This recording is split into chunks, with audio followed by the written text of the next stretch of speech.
s'appelle lycée Condorcet.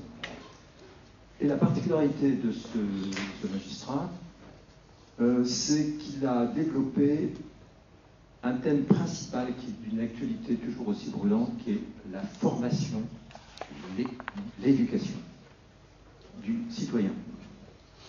Permettre aux citoyens d'accéder au suffrage universel, excellente idée, formidable, révolutionnaire.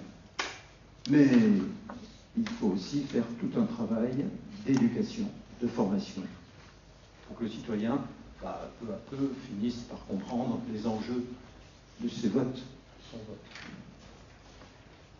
Donc, l'histoire est brève. 1989, bicentenaire de la Révolution française, Robert Badinter en tête, mais surtout la Ligue de l'enseignement, ont décidé de créer des cercles Condorcet sur le territoire français. Il y en a actuellement 60, à peu près. L'objectif, c'est évidemment de réunir des groupes locaux afin d'animer dans leur cité ou dans leur territoire les débats, les rencontres, les débats sur les sujets, les grands sujets de société. Alors ça fait un peu général, mais exemple, un des sujets de société majeurs, c'est le réchauffement climatique. Mais c'est aussi l'Europe, que va devenir l'Europe après le départ de l'Angleterre. Ou bien la laïcité, la problématique de la laïcité en France, en quoi ça consiste.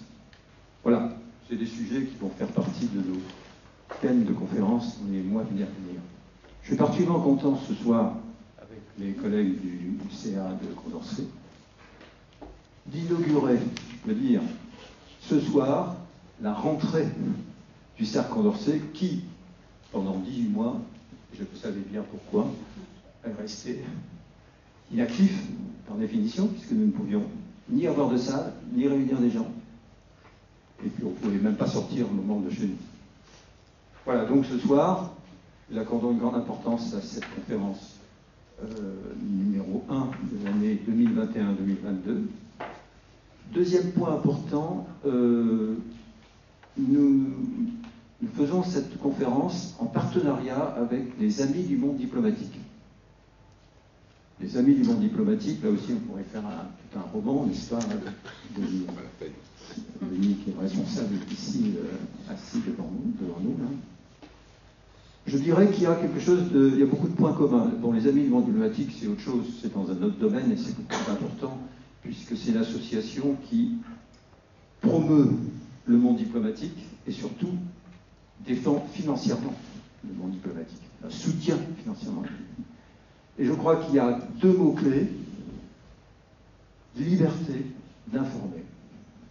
C'est fondamental dans la démarche, si j'ai bien compris, des Amis du monde diplomatique.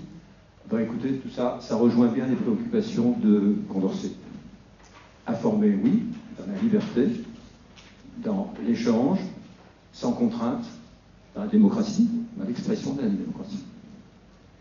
Donc c'est important aussi pour nous ce soir d'inaugurer comment on pourrait appeler ça, une association entre le cercle Condorcet et les Amis du monde diplomatique. Voilà, je crois que j'en ai assez dit. On fait passer une feuille de présence, vous le remplissez ou vous ne remplissez pas, à votre guise. Ça nous permettra, si vous mettez votre nom et votre mail, de vous envoyer les informations du cercle Condorcet. Dernier point, le cercle Condorcet d'Aix-en-Provence a développé un site qui est très facile à trouver, cercle Condorcet d'Aix-en-Provence, et nous tâchons de le promouvoir le plus possible, car nous tâchons aussi de le faire vivre, parce que c'est bien beau de créer un site, mais il faut l'actualiser, etc. Voilà, je pense que j'ai rien oublié. Je vais, bon, évidemment, saluer nos amis Blanchard et Coleno, messieurs Blanchard et Coleno, c'est ça, qui viennent de loin, ils viennent d'une autre région. Vous vous rendez compte, ils viennent de l'Occitanie, ils viennent de Perpignan. Enfin bon. Et ils nous font le plaisir de venir nous voir. Enfin, pour vous dire que ça fait 2 ans, au moins 2 ans, qu'on parle avec eux de ce projet de conférence, avant la pandémie. Mais j'ai l'impression que la pandémie a apporté beaucoup de touches particulière sur la dette que nos amis conférenciers vont probablement développer. Bon, je passe la parole à Alain Legardez pour présenter nos conférenciers. Merci. Merci, cher Président. Je m'appelle Alain Legardez, je suis membre du conseil d'administration du Cercle Condorcet d'Aix et je suis professeur émérite, ce qui veut dire à la retraite, mais qui continue de faire de la recherche en sciences de l'éducation et de la formation. Et j'ai terminé ma carrière donc dans la formation des enseignants. Comme vient de le dire le Président, la conférence, j'avais été chargé de préparer cette conférence avec mes amis perpignanais. Ça fait maintenant presque 2 ans en effet. Bon, un petit retard, va-t-on dire. Mais petit retard qui n'en est pas vraiment un, puisque cette actualité, cette vivacité de cette question, des questions autour de la dette, n'en est que plus forte, en particulier depuis que le président Macron a envoyé son quoi qu'il en coûte. Ou encore plus récemment, hier, Édouard Philippe, dans l'expansion, non, pas dans l'expansion, dans Challenge peut-être, oui. Le titre c'était sur la dette, et lui, bon, il dira que la dette, c'est pas. Attention. C'est pas quoi qu'il en coûte. Alors, j'ai parlé de questions vives de la dette, c'est l'une de mes recherches principales, c'est la recherche principale, les questions socialement vives. Qu'est-ce que nous appelons des questions socialement vives? C'est des questions qui sont vives, qui font débat dans la société, qui sont vives, donc qui font débat dans les cercles scientifiques, là ce sera en particulier les économistes, et qui sont ou pas dans les références des enseignants et des formateurs, c'est-à-dire dans les manuels, dans les documents pour l'enseignement, etc. Et ensuite, selon que c'est vif, plus présent ou absent, alors ça pose des problèmes particuliers pour les enseignants et les formateurs, c'est ce qu'on appelle les questions de stratégie didactique. Donc c'est une sorte de thématique qui permet de comprendre, d'étudier les questions, et là, comme la question de la dette ou les questions liées à la dette. Donc nos conférenciers sont des enseignants-chercheurs en économie de Perpignan, et ils sont proches également du cercle Condorcet de Perpignan. Ils nous proposent donc, comme c'est marqué sur le flyer, de décrypter les regards divergents sur notre société au prisme des questions autour de la dette, d'où le titre « Ce que les discours sur la dette disent de notre monde », parce que c'est un petit peu quand même, ça interpelle. Je ne vais pas parler plus longtemps que ça, puisque je passe la parole à mes amis Hervé Blanchard et Yves-Patrick Coleno. On fera un point sur l'organisation aussi du temps. Peut-être tout de suite, non. Ah, vas-y. Peut-être une demi-heure, 3/4 d'heure maximum de conférence, puis ensuite à peu près autant. Cafouiller un peu, en l'occurrence au niveau collectif. Nous allons donc nous donner 1h30, mais il n'est pas dit que nous allons parler pendant 3/4 d'heure avant de vous laisser vous-même prendre la parole. Il est même dit le contraire. Il est même dit que dès que nous en sentirons l'occasion, nous vous donnerons la parole. Pour le reprendre après, bien sûr. Donc ça, c'était juste un détail. Donc Yves-Patrick Coleno, Hervé Blanchard. Oui, bonsoir tout le monde. Merci au Cercle Condorcet de nous avoir invités, au président de nous accueillir. Merci Alain. Merci aux amis du monde diplomatique aussi de nous recevoir. Alors c'est vrai que venir vous voir, ça nous a pris longtemps, 2 ans. Bon, Perpignan est loin, je l'ai compris maintenant. Hein. Mais ce que je n'avais pas compris, c'est que les 2 ans avaient été organisés par le Cercle Condorcet, qui savait que la dette, ce serait plus important aujourd'hui qu'il y a 2 ans. Donc bravo au Cercle Condorcet, ces mystères nous dépassent, feignons d'en être les organisateurs, c'est ça là? Un peu. Hein.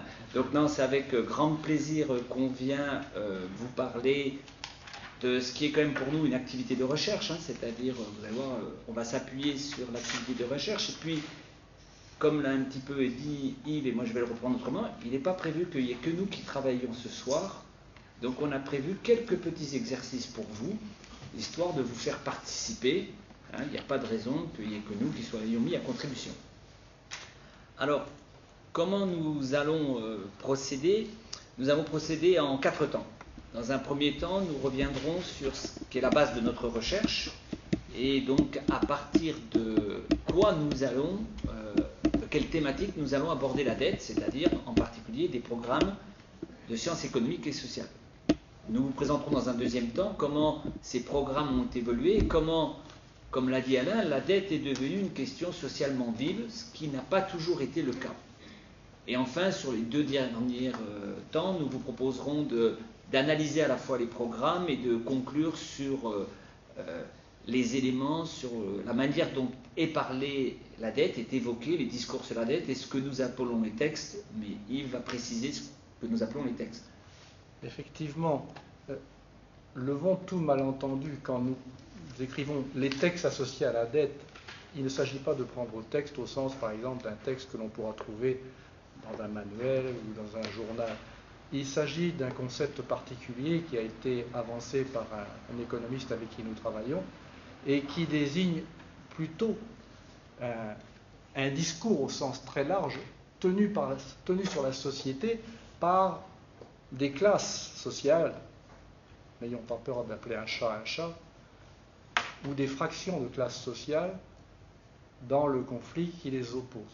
Autrement dit, il y a dans toute société à un moment donné des discours qui s'affrontent. Il y a des moments où un des discours réussit à devenir hégémonique au point que les êtres humains n'arrivent plus à penser en d'autres termes. Marché, par exemple. Marché de ceci, marché de cela. Marché du travail, marché de l'emploi, c'est pareil. De toute façon, peu importe, l'important c'est que ce soit un marché. Etc. Et donc, un texte, c'est quelque chose qui se réfère à une valeur, qui dit qu'est-ce qui est bien, qu'est-ce qui est bon à un moment donné, et quels sont les gestes et les attitudes qui permettent à ce moment-là d'être admirable aux yeux de toutes et de tous. C'est ça un texte. Donc, on verra que le décryptage des contenus des manuels ou des programmes nous conduit à dire derrière ce qui peut être inscrit ici ou enseigné là, il y a un discours, il y a ce que David Graeber, qui a parlé et qui a travaillé sur la dette, comme certains le savent, David Graeber dit qu'à un moment donné, vers 1600, se confrontaient 2 perspectives à propos de la dette, chacune reposant sur une théorie implicite sur la nature de la société. Bien, c'est ça, un texte. C'est une théorie implicite sur la nature de la société. Voilà. Donc, une précision importante.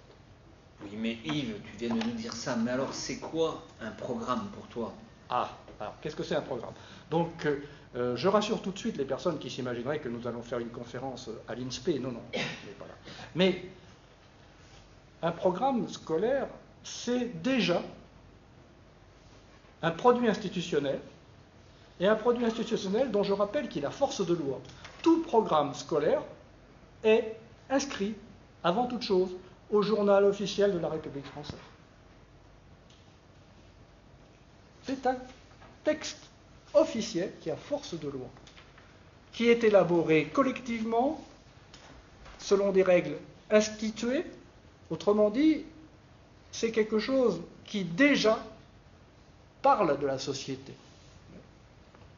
Il faut savoir que dans tous les pays, il n'y a pas nécessairement une telle procédure. Donc, un programme scolaire, voilà, on y reviendra.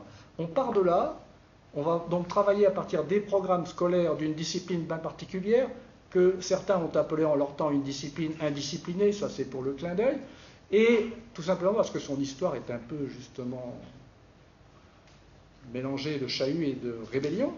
Et programme de sciences économiques et sociales, il s'agit de sciences sociales, donc de sciences de la société. Nous travaillerons à partir des programmes, nous reviendrons sur leur élaboration, à partir des fiches d'accompagnement qui sont des ressources mises à la disposition des enseignants et qui en quelque sorte disent aux enseignants, voilà, compte tenu de ce que le programme dit, voilà comment vous pourriez travailler, qu'est-ce que vous pourriez utiliser, quelles idées, etc., mettre en œuvre. Et enfin les manuels scolaires, étant entendu que nous savons pertinemment que cela ne suffit pas à décrire ce qui se passe dans les salles de classe.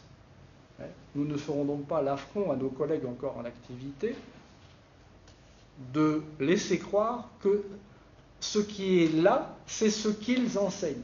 Mais nous dirons que c'est la base. Et en même temps, ce n'est pas que la base, c'est aussi ce qui dit ce qui devrait être enseigné. Voilà. Mais précise-nous quand même, parce que tu nous dis les programmes et autres, mais en quoi ça nous renseigne vraiment sur la société elle-même et la manière dont cette société a vertu à se représenter? Eh bien, effectivement, c'est Durkheim, donc un des pères de la sociologie, qui, à la fin du XIXe siècle, je rappelle qu'il a fait sa thèse sous la Troisième République, à l'époque de la Troisième République triomphante, dans les années 1890, et il s'est intéressé à l'éducation. Il a écrit en sociologie, que l'on n'appelait pas encore de la sociologie de l'éducation, mais il s'est intéressé, il a même été nommé, si je ne me trompe, un de ses premiers postes était justement dans un établissement qui avait aussi une fonction éducative. Peu importe, il parle d'une image idéalisée de l'humanité qu'il s'agit d'offrir par l'enseignement de l'homme. Une image idéalisée de l'humanité. Autrement dit, lorsque nous allons évoquer tout à l'heure, lorsque nous allons présenter des extraits de programmes scolaires, lorsque nous allons montrer ce qui peut être observé dans des manuels, c'est des témoignages. Ce sont des témoignages de ce que Durkheim, dès cette époque-là, appelle offrir une image idéalisée de l'humanité. Voilà, en quelque sorte, que lorsque nous allons parler de la dette, à travers notre base de travail, qui n'est que notre base de travail, nous allons montrer comment notre société aujourd'hui entend présenter la question de la dette. Quelle idée notre société attend que ses élèves retiennent de la dette. Une image idéalisée, c'est fort quand même. Voilà. Et c'est donc ce que la société dit d'elle-même. Je reviens sur un détail, les programmes, effectivement, sont depuis bientôt 30 ans élaborés par un collectif, un groupe dit groupe d'experts, dont la composition est répartie entre des professeurs de lycée, de la discipline concernée, des universitaires des champs académiques de référence, par exemple donc économie politique et sociologie, et puis des représentants de l'institution, par exemple des inspecteurs. Voilà. Donc c'est un travail collectif qui débouche au bout de plusieurs mois sur ce programme, et donc qui dit programme collectif, qui dit travail collectif, dit forcément échange, confrontation entre des personnes qui sont porteuses d'images, d'idées, d'esprit du temps. Et c'est tout cela qui se confronte, qui peut se confronter à un moment où l'esprit du temps est dominé par telle théorie implicite sur la nature de la société, ou qui peut au contraire être élaboré à un moment où les textes se confrontent et où il y a débat sur ce qui, justement, doit être entendu. Alors, je pense qu'en partie, ce qui nous réunit ce soir, avec notamment le Cercle Condorcet, mais aussi les Amis du monde diplomatique, c'est l'importance de l'enseignement. Le président, tout à l'heure, nous disait on est attaché à l'éducation, mais le contenu de ce qui est enseigné est aussi important, d'une certaine manière, que l'enseignement. Hein. Alors, à ce propos, on partage l'avis de Keane dans son ouvrage L'imposture économique. Alors, je vous recommanderais bien la lecture, mais c'est relativement imbitable et technique, donc je suis désolé. Mais par rapport à ce que disait Yves, c'est assez intéressant, puisque l'ouvrage montre, dans une première partie, que la science économique, entre guillemets, a fait la preuve qu'il était impossible de construire une courbe de demande. Dans la deuxième partie, il montre qu'il est impossible de construire une courbe d'offres. On en déduit donc dans tous les manuels qu'on va enseigner des courbes d'offres et de demande. Et donc c'est pour ça que sa réflexion est la suivante. Ben oui, évidemment, l'enseignement, c'est le problème, parce que ce qui est enseigné, c'est ce qu'on va essayer de vous montrer à l'heure actuelle, dans les sciences économiques et sociales est un problème. Hein, mais évidemment, on y croit, c'est aussi la solution, l'enseignement. C'est par l'enseignement qu'on peut arriver aux choses. Mais allons concrètement à notre objet et caractérisons comment les programmes ont évolué. Donc c'est effectivement une thématique récente. La discipline sciences économiques et sociales a été créée dans les années, à la fin des années 60. Elle a donc une grosse cinquantaine d'années. Il faut attendre un quart de siècle pour que le mot endettement figure au programme, en l'occurrence les années 90. Le mot endettement, la notion d'endettement, figure dans les programmes de la classe terminale, et encore, c'est une notion qui est introduite pour parler des problèmes de développement qu'on étudie encore à l'époque. Mais c'est vrai qu'il a commencé à y avoir quelques secousses telles que la crise mexicaine au début des années 80.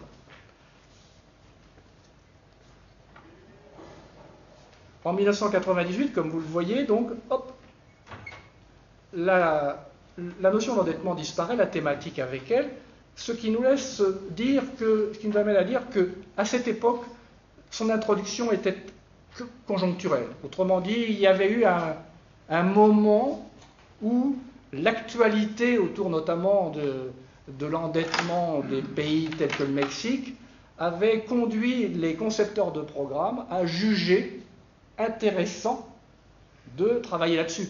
Mais même à cette époque-là, c'était quelque chose sur lequel on ne passait pas énormément de temps, et donc ça disparaît. Ça disparaît et ça revient à partir des années 2010, et là, ce n'est plus pareil. Ce n'est plus pareil parce que la référence théorique majeure, voire unique, de l'enseignement économique en sciences économiques et sociales, c'est le modèle néoclassique, le modèle dit standard, à tel point standard que précisément il n'y a que des gens comme nous pour dire que c'est du néoclassique, parce que sinon c'est tout simplement de l'économie. Il y en a quelques autres quand même. Oh, tu me rassures.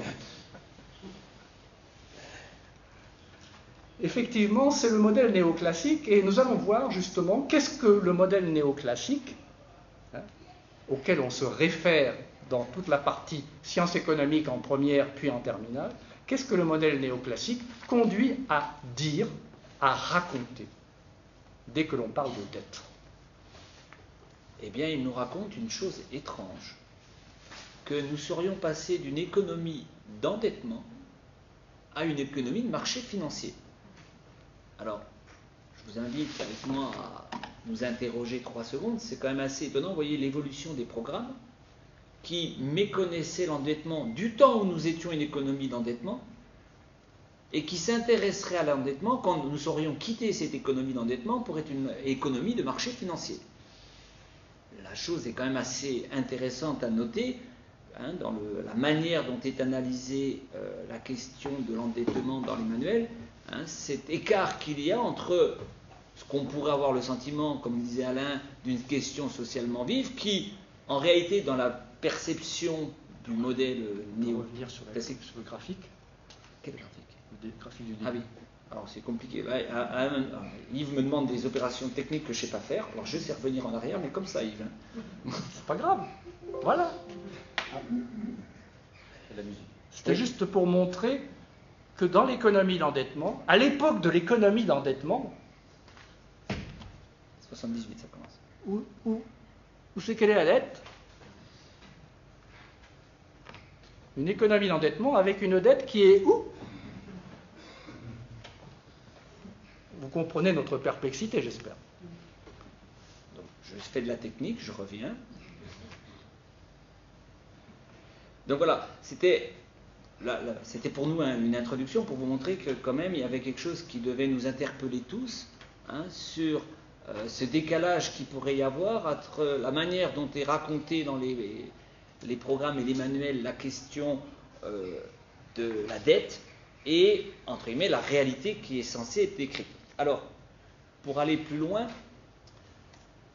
qu'est-ce qui nous est parlé quand il nous parle de dette? Parce qu'il y a une chose qui est surprenante, me semble-t-il, de Yves, c'est on dit dette, mais personne n'a réagi depuis le début en nous disant mais de quelle dette parlez-vous, non? Et oui, il y a quand même une chose qui est étonnante. Personne, ni le président qui a prononcé le mot, ni Alain qui a introduit, n'a précisé ce dont on parlait quand on parlait de dette. Alors je sais, je l'ai dit, vous ne le répétez pas, Yves a des dettes de jeu, mais je ne pense pas que c'était l'objet de la conférence, si. Hein? Donc simplement pour dire, voyez, c'est ça qui est étonnant quelquefois dans les textes, les mots utilisés, c'est qu'à un moment, ils paraissent avoir un sens acquis pour tout le monde, comme si, entre guillemets, ils allaient de soi et qu'on s'entendait dessus. Mais quand même, définir le mot dette n'est peut-être pas si évident que ça. Alors, qu'est-ce que nous disent les manuels, Yves, sur qu'est-ce que c'est que la dette? Eh bien, ce qui est amusant, c'est qu'effectivement, en classe de première, quand on cherche dette, on ne trouve pas dette. En revanche, dette publique, ça oui. Et presque, si vous me permettez d'avoir mauvais esprit, une seule fois, j'aurais l'impression que le simple fait qu'elle fût publique aurait suffi à en faire quelque chose de suspect.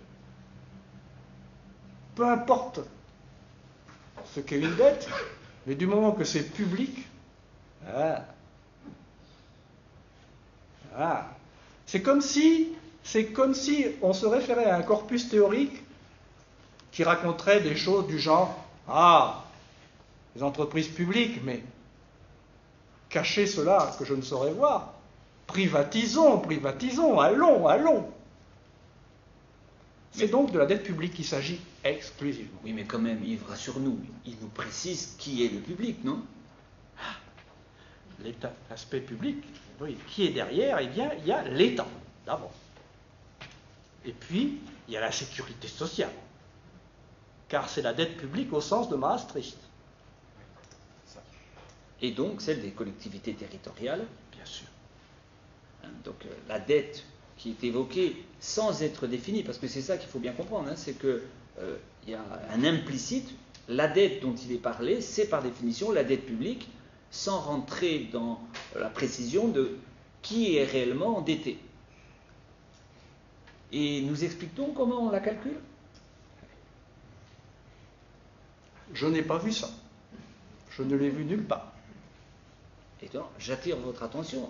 Calculer la dette publique, d'ailleurs, Yves l'a dit, c'est la dette publique au sens de Maastricht. Dire que c'est au sens de Maastricht, eh oui, ça sous-entend qu'il y a d'autres manières de calculer la dette. C'est au sens de Maastricht. Par exemple, je ne sais pas si certains se rappellent, il y a eu un débat à un moment de savoir s'il fallait inclure dans la dette les déficits à venir ou pas des régimes de retraite. C'est la proposition de Ferrombault de dire ah ben oui, mais logiquement on devrait calculer la dette autrement, puisque on sait qu'on va devoir payer demain. Ceci dit, il aurait pu mettre aussi les salaires des fonctionnaires qu'il va certainement falloir payer demain, et ainsi de suite. Je ne sais pas où il voulait s'arrêter dans ce qu'il fallait inclure dans la dette aujourd'hui qu'on devrait sous-entendu payer demain. Mais vous voyez, on peut s'étonner de ne pas avoir de questions sur comment on calcule la dette. D'ailleurs, à ce propos, Yves, elle est nette ou elle est brute, cette dette? Selon moi, elle n'est pas nette. Et oui, c'est ça qui est étonnant quand il est calculé la dette. C'est qu'on laisse à sous-entendre que l'État, les collectivités territoriales, la sécurité sociale doivent beaucoup, seraient extrêmement endettés. Mais qu'en sait-on de leur patrimoine? La dette brute, c'est combien vous devez. La dette nette, c'est combien vous devez, moins combien vous possédez. Or, accordez-moi, c'est une question bête, si vous devez 200 millions, mais vous possédez 3 milliards, vous êtes gravement endetté? Vous voyez que c'est la manière dont on calcule, la manière... Alors, je ne dis pas qu'il ne faut pas faire le calcul de la dette brute. Ce qui est étonnant, c'est de ne pas préciser, ce que l'on entend réellement par dette et comment elle est calculée. Et puis surtout, le maître mot, c'est que c'est une dette monétaire. La seule dette qui est évoquée, la seule dette qui est évoquée, c'est la dette monétaire. Alors, on n'ira pas beaucoup plus loin, mais il va ajouter un mot. C'est les seules dettes existantes, les dettes monétaires? Il y en a d'autres. On parle de dette morale, par exemple. Il y en a d'autres qui vont évoquer, comme le fait David Graeber dans son livre 5000 ans de dette, ils vont évoquer toutes les dettes qui ont pu être contractées à différents moments, la dette de vie, la dette de sang, etc. J'en passe, c'est des meilleurs. Et David Graeber, toujours, quand il fait cette histoire, dit effectivement, c'est un tournant que celui où, à peu près, dit-il, selon lui, vers 1600, où justement ce qui va désormais compter, au sens propre du terme, c'est la dette monétaire, c'est-à-dire une dette qui effectivement est donc mesurée en monnaie, c'est-à-dire mesurée dans un équivalent, quelque chose qui peut valoir tout ce qui est susceptible d'être exprimé en monnaie. Donc, c'est le début du règne de l'équivalence des dettes. Et cette équivalence, nous allons voir que justement, elle va avoir une forte influence dans l'histoire. Mais alors, Yves, si tu nous dis ça, avant la monnaie, c'était comment? Et voilà.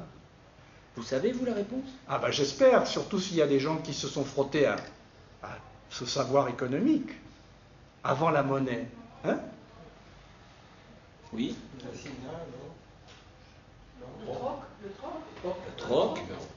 Justement, David Graeber, dans son livre Dette 5000 ans d'histoire, nous explique qu'au final, on nous apprend que le troc est à l'origine de la transaction économique. Or, d'après cette théorie, c'est l'inverse, c'est avant tout, parce que qu'est-ce que le troc au final? Il nous explique, alors évidemment, je n'ai pas les termes, mais que c'est une version primaire de la dette, si je ne dis pas de bêtises. Tu le dis très bien, félicitations, on va donner le micro. Il ajoute même que la vision du troc, reprise ici, trouve son origine, au moins dans la théorie économique, chez Adam Smith, où Smith, justement, expliquerait avant, et David Graeber va plus loin, en disant que les anthropologues du 19e siècle ont cherché des sociétés dans lesquelles il y aurait eu troc, et ils n'ont jamais trouvé, et il conclut, des sociétés où il y aurait eu troc, ça ne marche pas, mais c'est assez facile à comprendre. Imaginons, parce que là, Alain m'en a parlé, maintenant j'ai soif, j'aurais bien bu un whisky. Là, je veux un whisky, mais moi, je sais faire que des cours d'économie. Ben voilà. Donc, je vais au café, je propose au cafetier un cours d'économie contre le whisky. Tu pourrais même lui proposer un cours sur la dette pour voir. Peut-être, pour voir. Il me dit, mais non, moi, ce que j'aurais besoin, c'est de verres pour pouvoir faire le service. Pas grave, je vais voir celui qui vend des verres et je lui propose mon cours d'économie. Il me dit, mais non, moi, ce que j'aurais besoin, c'est d'une brouette. Mais pas grave, je vais voir celui qui a une brouette et je lui propose mes cours d'économie. Et lui, il me dit, mais non, moi, ce que j'ai faim, je voudrais manger des sandwichs. Pas grave, je vais voir un vendeur de sandwichs et je lui propose mon cours d'économie. Ça tombe bien, il veut un cours d'économie.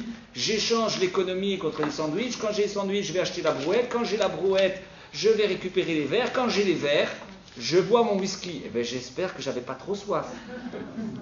Donc, vous voyez, c'est assez facile à raisonner que... et tu avais raison de le reprendre, et c'est ce que dit Graeber, c'est qu'évidemment, une société de troc généralisé, parce que c'est ça qu'il dit, c'est une société de troc généralisée, ce n'est pas concevable. Bien sûr qu'il y a eu du troc, mais il y a eu du troc à petite échelle, très souvent ritualisé, sur des choses très ponctuelles.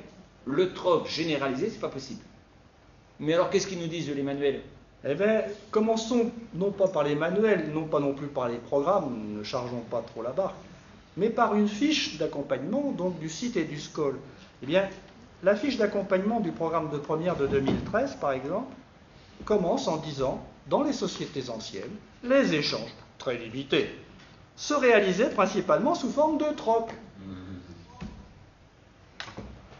Et alors, quoi d'étonnant à ce que dans les manuels, y compris dans les manuels actuels, ceux qui traitent du programme de 2019, eh bien, on trouve cette histoire de troc. Ben, voilà. Il y a peut-être ici des gens qui ont enseigné cette discipline dans des temps plus anciens et qui se rappellent avoir essayé de faire comprendre aux élèves que c'était du bidon, cette histoire de troc. Ben, aujourd'hui, c'est pas recommandé, quoi. Parce que l'image idéalisée qui semble passer à travers les contenus à enseigner en sciences économiques et sociales aujourd'hui, c'est que aujourd'hui il y a la monnaie, et que heureusement qu'il y a la monnaie, parce qu'avant il n'y avait que le troc. Alors que, comme vous l'avez bien dit, sorry, mais voilà. Oui, et puis je pense qu'il faut voir autre chose, c'est que quand on nous dit en réalité avant c'était le troc, c'est simplement qu'on transforme la société d'aujourd'hui, on la renvoie hier. Comme ils n'avaient pas la monnaie, et qu'on est persuadé que les sociétés d'hier étaient des sociétés où ils devaient aussi échanger, si vous devez échanger et que vous n'avez pas la monnaie, ben, il vous faut donc faire le troc. Sauf qu'en réalité, les sociétés étaient organisées autrement dans lesquelles il n'y avait pas besoin de temps échangé. Mais en réalité, ça cache quand même une vision particulière de la monnaie. Parce qu'en réalité, nous dire que avant c'était le troc, puis aujourd'hui on est une société monétaire, c'est nous dire que la monnaie aurait des rôles, des fonctions extrêmement simples. La monnaie, ce serait simplement ce qui faciliterait le troc. La monnaie, ce serait le moyen d'échange, ce serait l'unité de compte, ce serait une unité de réserve. Point à la ligne. Dans la théorie, ça porte un nom. C'est quand on considère que la monnaie est neutre. C'est quand on considère que la monnaie n'a pas d'incidence sur le fonctionnement réel des choses. Alors, il y a des théories, notamment la théorie néoclassique, qui repose sur ce postulat. Mais, vous voyez, c'est une approche singulière de la monnaie. On pourrait en avoir d'autres. Alors, vous voyez bien, renvoyer à la dette monétaire, c'est renvoyer à une certaine vision de la monnaie, et on vous montrera plus loin que c'est renvoyer à une certaine vision des rapports entre les individus. Mais on travaille beaucoup, tu ne trouves pas, Yves? Ouais, c'est vrai. Un petit peu à vous. On va vous proposer un exercice, ça ne prend pas longtemps. C'est un exercice tiré d'un manuel Nathan 2019. Et voilà la question qu'il pose. La proposition qui est faite pour le travail des élèves. Je vous la lis haute voix. Vous êtes un jeune économiste. Alors, jeune économiste dans la salle, il y en a, et d'autres aussi.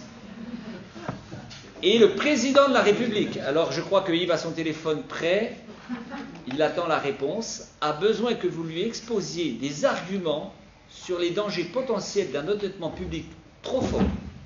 Il vous accorde 3 minutes. Tic-toc, tic-toc, tic-toc.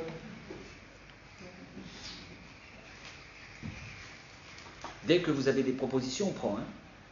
On fait la synthèse et on appelle l'Élysée. Oui. Ah ça, oui. Mais ça, c'est une question oiseuse, monsieur. Vous êtes de quel journal? Oui. Pardon? Est-ce qu'il faut se poser la question d'un endettement qui, à l'avenir, peut être rentabilisé par l'investissement rentable et d'endettement concernant le fonctionnement? C'est-à-dire quelque chose qui... J'ai bien peur, jeune homme, que vous n'ayez pas bien compris la question du président. Il faut voir les aspects dangers potentiels. Oui, c'est bien, je vais aller plutôt sur le financement d'investissement qui va rapporter. Déjà, c'est parler de... Est-ce qu'il entendrait ça avant de demander l'usage de la dette? Oui. D'autres questions. Et pourquoi est-ce qu'il n'y aurait que des dangers et pas des avantages déjà? Décidément, vous voulez refuser les consignes, ça va être dur. Oui. Moi, je vais faire l'élève bon et scientifique. Merci, merci. S'il y a trop d'endettement public trop fort, les créanciers de l'État vont de moins en moins avoir confiance de l'État.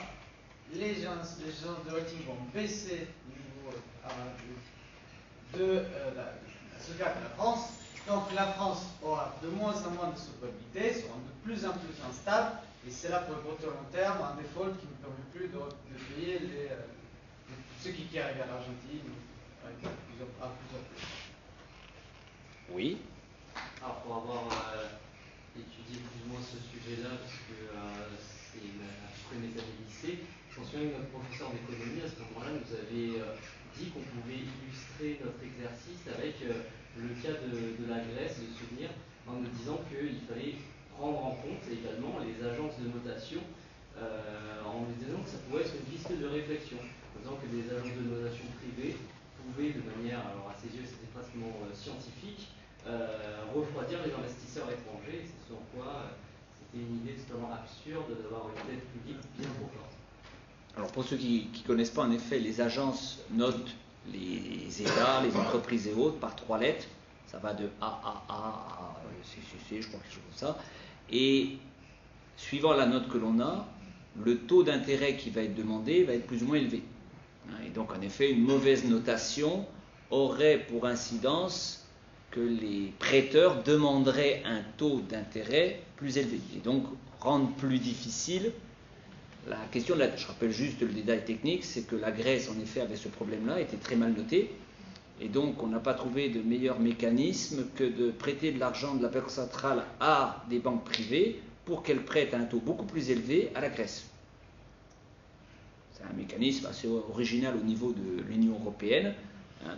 Mais je rappelle juste l'effet du fait que le pacte de stabilité interdit la monétisation des dettes et le recours à la Banque centrale à prêter de l'argent. Mais en effet, vous avez raison, une des remarques qui est faite, c'est celle-là, mais ce n'est pas celle faite dans les manuels. Vous avez raison sur le fond, c'est une critique qui est faite, mais ce n'est pas celle qui est faite dans les manuels. Ils nous disent quoi, Yves, dans les manuels?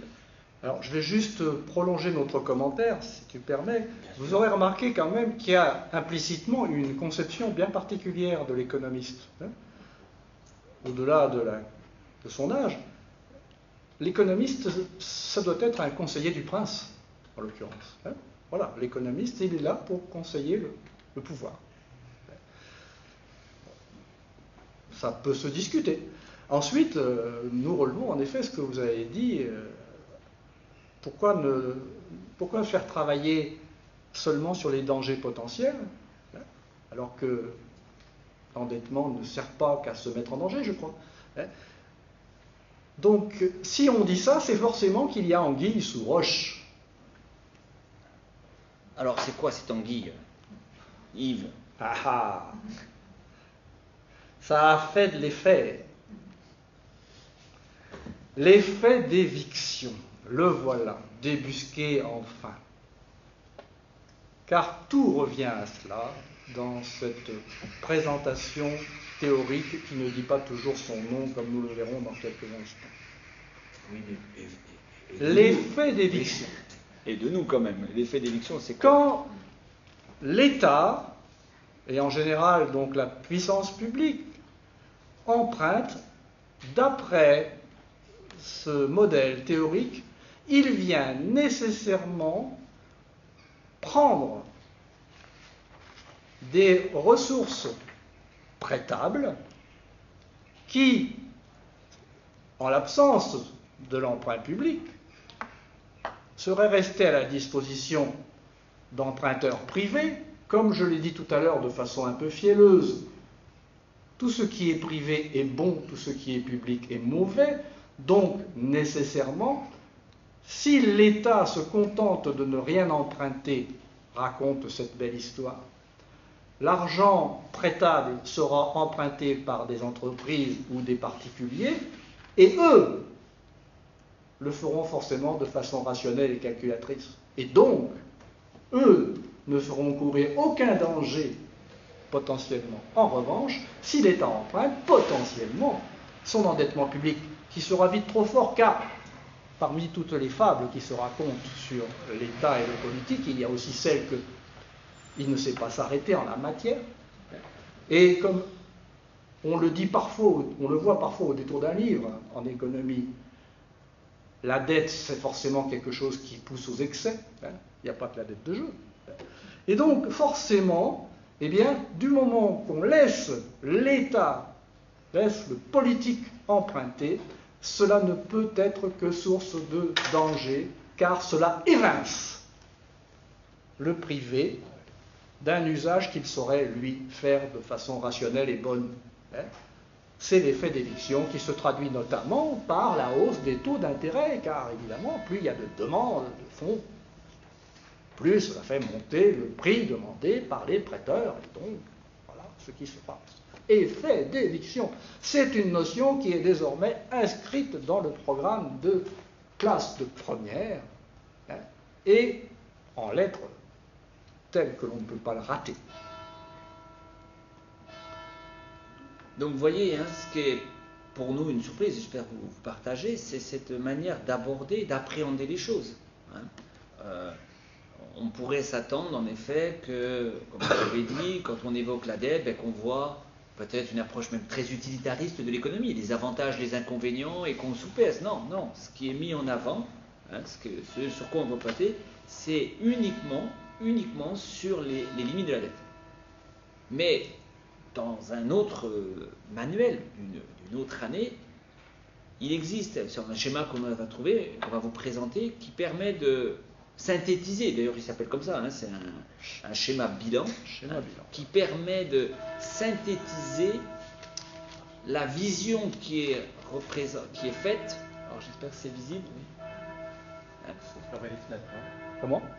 Ça vous gêne pas, là? Non, ça va. Bah, sinon, Non, si ça me gêne, vous pouvez les éteindre. Ah, là aussi, on vous laisse observer.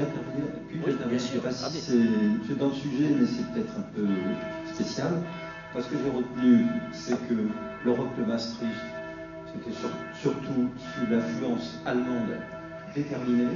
Nous ne quitterons pas, nous n'abandonnerons pas le Deutsche Mark si vous refusez de prendre des décisions au niveau des mesures financières de l'État. Enfin, c'est-à-dire, on va vous corseter tout ça, et c'est ce qui s'est passé. On va bloquer à 3% du PIB le montant de votre dette, et il y a aussi X% des dépenses du budget. Est-ce que c'est pas l'apparition et l'affirmation du néolibéralisme qui domine un peu la politique économique européenne? Excusez-moi, c'est peut-être un peu le sujet. Non, mais d'abord je veux apporter une précision. Alors je sais que tout le monde focalise sur le traité de Maastricht, mais les critères que vous évoquez dans le traité de Maastricht, c'est des critères de convergence. C'était des critères pour pouvoir rentrer dans la zone euro. Oui. Et de fait, je vais vous surprendre, dès qu'on rentre dans la zone euro, les critères de convergence n'existent plus. Mais il se trouve, et ça c'est le pacte de stabilité et de croissance, qu'il est prévu un critère de saine gestion dans le pacte de stabilité et de croissance qui reprend ces critères de 3% du déficit public par rapport au PIB et de 60% de la dette publique par rapport au PIB. Mais si on doit être exact, hein, le problème ce n'est pas le traité de Maastricht, c'est le traité sur l'application, hein, sur la contrainte, c'est le pacte de stabilité et de croissance. Bien. Mais je suis d'accord après sur le... Alors, juste une remarque quand même, hein. Tous les pays ne respectaient pas ces critères au moment de rentrer dans la zone euro, hein.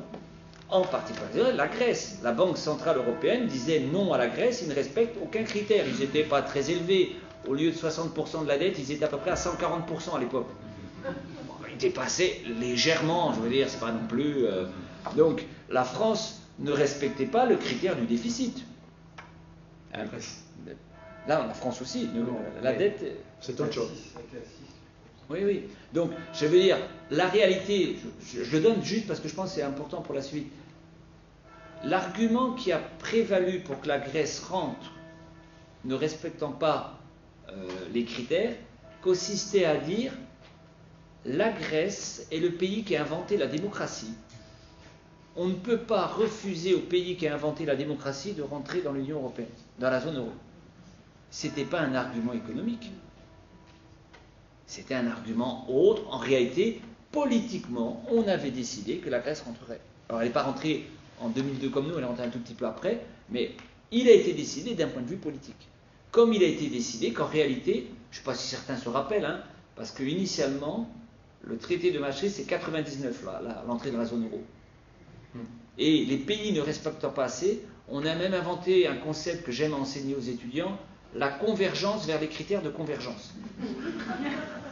Oui, je l'explique en général aux étudiants en leur disant, voilà, au premier semestre, vous avez eu 4 de moyenne, au deuxième semestre, vous avez 5, vous expliquez que vous êtes en train de converger vers la moyenne, et donc on doit pouvoir vous accorder l'année.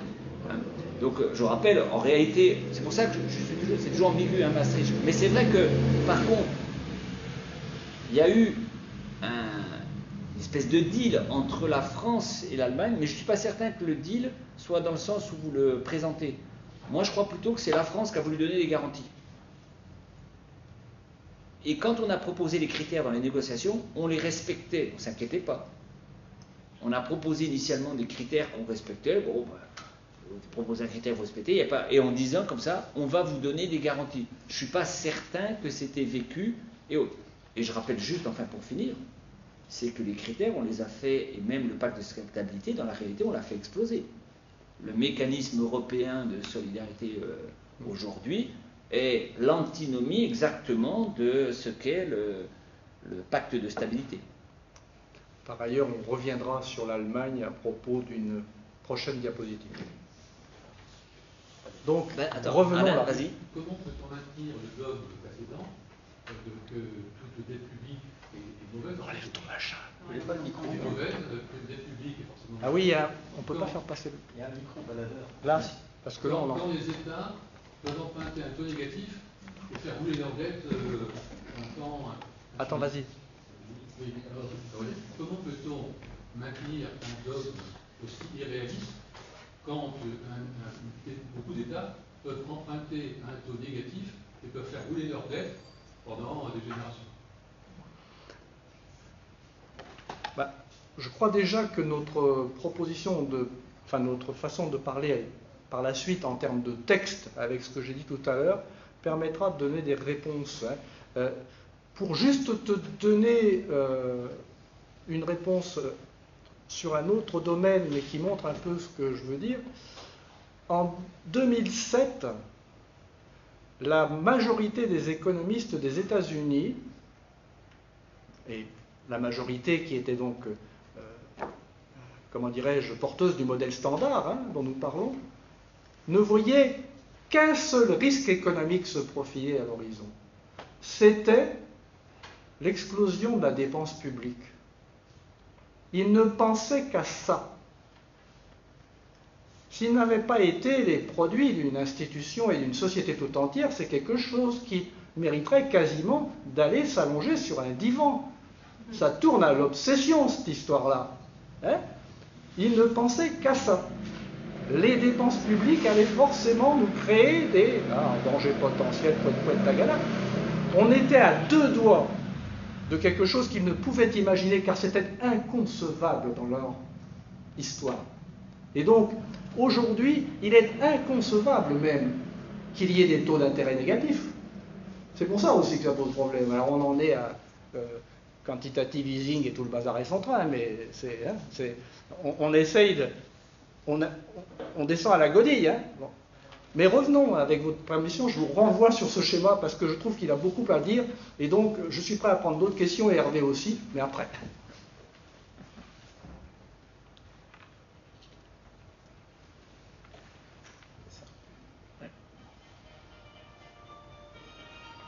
Le président appelle.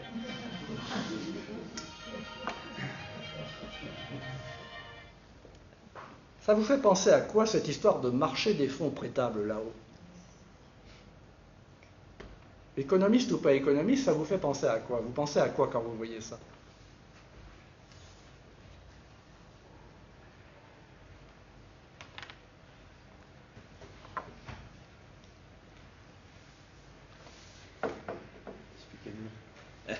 Expliquez-nous ce que ça veut dire. Expliquez-nous ce que ça veut dire. Donc, une première question avant de vous expliquer, enfin une autre question, pardon. Est-ce que ça existe? Vous pouvez... Je disais tout à l'heure, moi j'ai jamais entendu un marché des fonds prêtables. Donc vous ne pensez pas que ça existe? Je ne pensais pas qu'il y avait un marché des fonds prêtables qui déterminait les taux d'intérêt. Les taux d'intérêt ne se déterminent pas. Est-ce que quelqu'un a déjà rencontré un marché des fonds prêtables? Au moins pas récemment. Ça n'est pas aperçu. Et est-ce que vous avez rencontré des intermédiaires financiers? Oui. Ce qui nous chiffonne dans cette affaire, je rappelle que c'est un schéma bilan qui vient donc, comme son nom l'indique, clore un chapitre d'enseignement au lycée, et donc qui vient rassembler l'essentiel de ce que doivent apprendre ces élèves de première. Ce qui nous chiffonne, c'est que dans la case du haut, il y a un marché des fonds prêtables dont on ne sait pas vraiment quel est son statut, dirais-je. Les intermédiaires financiers, les intermédiaires financiers, on nous dit c'est les banques, etc. Ça, tout le monde sent. Tout le monde sait ce que ça veut dire. Ça a une existence factuelle. La connaissance empirique des élèves, la connaissance acquise par l'expérience, leur permet tout de suite de faire un lien. Ça évoque quelque chose pour eux. C'est concret, dira-t-on. Le marché financier, c'est peut-être un peu plus loin de l'expérience quotidienne des élèves, on s'en doute, mais on peut arriver à parler de marché d'actions, de marché d'obligations, etc. Mais le marché des fonds prêtables, c'est quoi ce truc-là? Eh bien, c'est un objet théorique. Mais là, présenté comme il est-ce que ça apparaît comme un objet théorique? Il est présenté exactement sur le même plan que les autres. Autrement dit, d'un point de vue épistémologique, j'emploie ce grand mot, mais du point de vue de la connaissance elle-même, quand on étudie comment se fait la connaissance, c'est l'épistémologie qui nous permet de dire, Trump, arrête tes bêtises, si tu sautes du 6e étage de ta tour, tu vas te cracher. Tu peux raconter ce que tu voudras quand tu es devant tes petits camarades à propos de la création de la Terre, etc. Il y a 6000 ans. Ça, mais là, il y a des choses. La science ne dit pas que des fake news. Voilà. Là, on nous met sur le même plan un objet théorique et des objets issus de la connaissance empirique. Et donc, on met les élèves dans la confusion.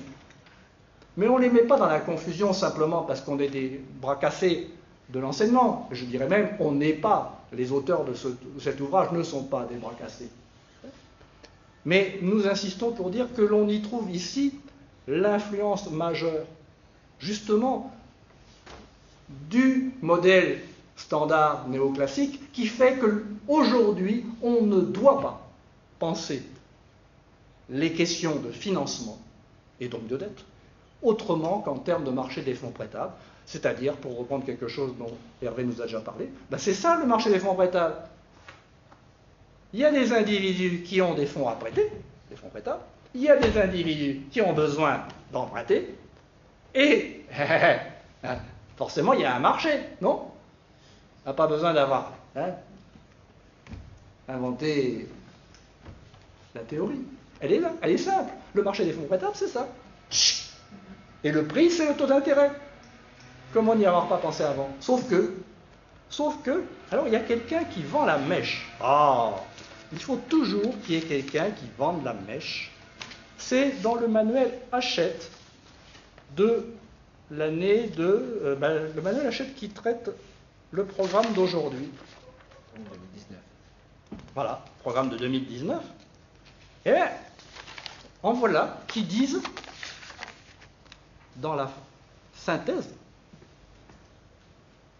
la relance peut entraîner un effet d'éviction. Ça, c'est ce qu'il aurait dit de dire. Mais, un peu plus loin, on trouve l'un des arguments avancés par la littérature néoclassique est celui de l'effet d'éviction.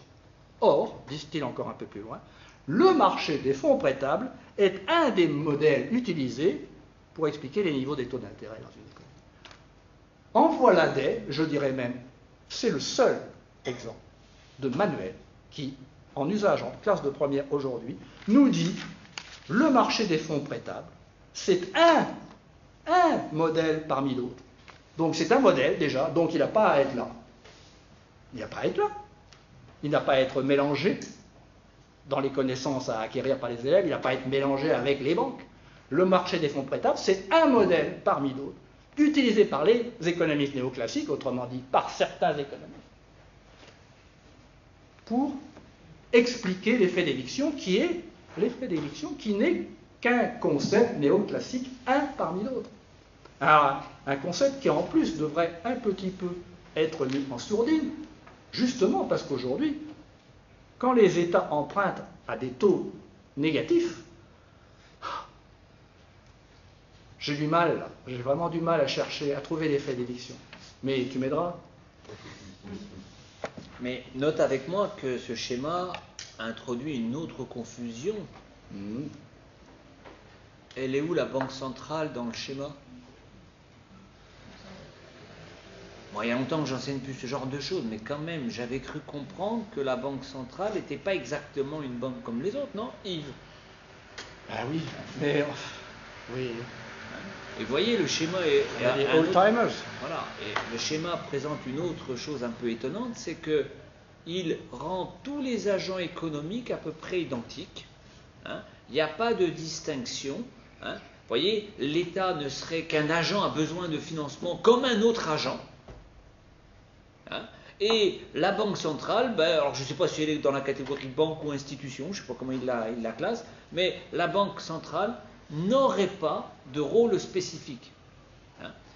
C'est quand même quelque chose d'assez étonnant sur le papier. Vous voyez, habituellement, quand on présente un schéma de financement avec les banques, on explique qu'il y a une banque en dernier ressort, hein, la banque des banques, et c'est la Banque centrale. Et ça amène à un résultat terrible, c'est que la Banque centrale détermine toute seule, comme une grande, son taux d'intérêt. La détermination du taux d'intérêt, la Banque centrale, elle ne subit pas, entre guillemets, un diktat de je ne sais pas qui. Hein. Alors évidemment, elle tient compte d'un certain nombre d'éléments d'ordre économique et des choses comme ça, mais c'est... Alors nous dire qu'elle subit, je peux vous dire, ça répond à une chose suivante, hein. C'est nous dire que la politique monétaire, ça ne peut pas exister. Hein. Si vous pouvez pas, si vous menez pas dans la réflexion que peut-être un État ou la Banque centrale pourrait jouer sur les taux d'intérêt pour faire quelque chose, mais non, puisque là il est sous-entendu que les taux d'intérêt c'est déterminé par ailleurs. Hein. Or, les taux d'intérêt directeurs sont déterminés par la Banque centrale. Donc vous voyez, hein, la manière... Pardon. Quand vous parlez de banque centrale, c'est la Banque centrale européenne, oui. Aujourd'hui. Ah. Aujourd'hui. Ah, c'est le système européen des banques centrales. Voilà, alors c'est ça, la réponse elle est compliquée, c'est-à-dire que oui pour les pays qui ont comme monnaie l'euro. Oui, c'est ça. Mais les pays qui n'ont pas comme monnaie l'euro, par définition, ont une autre banque centrale. Et puis c'est plus embêtant que ça parce qu'il y a des pays dont la banque centrale, de fait, c'est la Banque centrale européenne, mais ils n'appartiennent pas à l'Europe. Andorre, San Marin, des pays comme ça, auraient été utilisés le Vatican, d'accord, hein. Donc c'est un poil plus. Mais la réalité, c'est que quelle que soit la zone géographique à laquelle on s'intéresse, dans laquelle il y a une monnaie, il y a une banque centrale par derrière qui assure ce rôle de prêteur en dernier ressort, qui assure d'une certaine manière ce rôle de garantie de la valeur de la monnaie. Hein. Mais est-ce que ces banques centrales de pays particuliers qui n'appartiennent pas à l'Europe se refinancent également auprès d'autres banques centrales pour avoir, par exemple, un marché des fonds prêtables? Alors, rappelons peut-être une chose, la Banque centrale peut se refinancer de plein de façons différentes. Il n'y a pas une manière de se refinancer. Aller emprunter de l'argent est une possibilité. Mais que je sache, pendant longtemps, la Banque centrale, via le Trésor, quand elle avait besoin d'argent, qu'est-ce qu'elle faisait? Elle créait les billets. Hein? Et ça ne posait aucun problème. Moi je dirais... Il y a donc le passage par les banques ou par les marchés, entre guillemets, des fonds prêtables n'est qu'une des possibilités, hein, c'est pour ça que je dis, dire qu'il n'y aurait que ça, ça voudrait dire en effet la politique monétaire et je ne porte pas de jugement si c'est bien, pas bien ou autre, c'est pas simplement dire qu'elle passerait que par les fonds prêtables, ça voudrait dire, entre guillemets, qu'il n'y a plus de politique monétaire. Plus de politique monétaire parce qu'on ne détermine plus de taux d'intérêt, plus de politique monétaire, puisque si la Banque centrale doit aller emprunter de l'argent pour la reprêter aux autres, on ne voit pas trop ce qu'est le rôle de la Banque centrale. Or, je vous rappelle, ce n'est pas ça que fait la Banque centrale, hein, même la Banque centrale européenne, hein, notamment via les opérations d'open market. Elle propose un truc essentiel au système, c'est elle qui boucle la liquidité. Hein. Les opérations d'open market, c'est par exemple une banque qui aurait besoin d'un seul cours, je le fais simple, parce qui aurait besoin de qui aurait besoin de fonds, et qui n'a pas réussi à les trouver sur le soi-disant marché. Eh bien, la Banque centrale va lui dire, tu me donnes des titres, je prends les titres, et en contrepartie de ces titres, avec une échéance donnée et autres, je te donne les liquidités. Je crée de la monnaie. Hein. Donc, les outils dont dispose une banque centrale, ils sont nombreux. Hein. Et le schéma, c'est pour ça que je trouve qu'il est très embêtant, c'est qu'il laisse à penser que la banque centrale ne serait pas une banque différente des autres. Et je voudrais compléter juste de façon à ce qu'on ne termine pas sur une ambiguïté. La Banque centrale ne va pas intervenir sur le marché des fonds prêtables. Ni toi ni moi d'ailleurs. Parce que le marché des fonds prêtables est une fiction. Si vous voulez parler des marchés sur lesquels interviennent les banques centrales, la Banque centrale européenne, c'est des marchés financiers qu'il faut parler. Il a parlé à l'instant de l'échange de titres contre monnaie. Les titres, c'est des obligations. Donc c'est sur les marchés financiers. Les marchés financiers, ça existe. C'est un fait. Les marchés des fonds prêtables, c'est une fiction théorique dont je ne dis pas qu'il faut la condamner parce que c'est une fiction théorique. Les fictions théoriques, les modèles théoriques ont leur rôle à jouer, mais encore faut-il, quand on est un économiste qui se croit autorisé à être un économiste, dire en ce moment je manie un concept, comme nous avons fait tout à l'heure quand nous avons dit nous allons manier le concept de texte avec un certain sens.